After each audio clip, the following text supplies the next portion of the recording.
Jamuona kwenye kiwango bora namna hii kwa muda mrefu kwa kweli.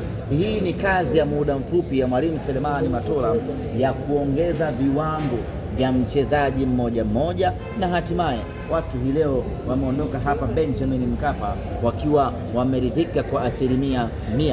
Kumekuwa na kigugumizi cha man of the match kwa namna ambavyo wachezaji wote wameperform.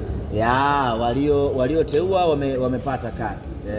Kwa sababu kuna wakati alionekana kama Budo angeweza kuwa man of the match, kuna wakati kama Kante angekuwa man of the match, kuna wakati waliofunga pengine wangeweza kuwa man of the match, lakini yote kwa yote wamekwenda kuchagua mtu sahihi ambaye ni Rushin De Reuck, baada ya kazi kubwa ambayo ameifanya, interceptions ambazo amezifanya, blocking ambazo amezifanya, ukijumlisha na goli ambalo amefunga limemuongezea thamani katika mechi ya leo, na hatimaye amekuwa mchezaji bora.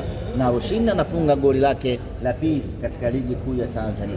Ni jambo la kufariji kuona ya kwamba ukiachilia mbali washambuliaji tunaowategemea, lakini hivi sasa tunapokuwa na mipira iliyokufa kuelekea katika lango la mpinzani, Rushin anaongezeka pale na anatengeneza options za wafungaji kuwa wengi.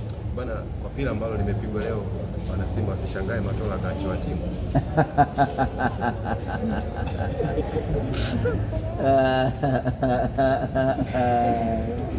Tusubiri viongozi wataamua. Matola kafanya balaa. Yametukata kiu.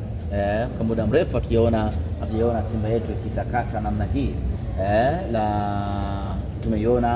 Tumeona maingizo ya wachezaji wapya, Semfuko Charles, na amefanya kazi kubwa kwa kweli, anachukua anaachia moja, yani kama bahari hakai na uchafu. Hiyo yote ni kazi ya Selemani Matola ya kumwambia bwana, wewe unaweza, nenda kafanya vitu basic, dunia itafurahi. Kama vipi apewe? Najua Matola ni kocha mkubwa sana, na kwa ligi ya ndani hii Matola anaweza akakupa kila kitu ambacho unakihitaji.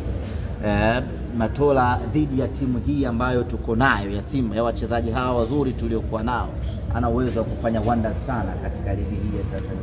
Nani wa kuweza kumsumbua Matola? Na Mungu, Fountain, Azam, Ikulu ama kitu gani? Anaweza kucheza nao vizuri kweli kweli bila mashaka ya aina yoyote.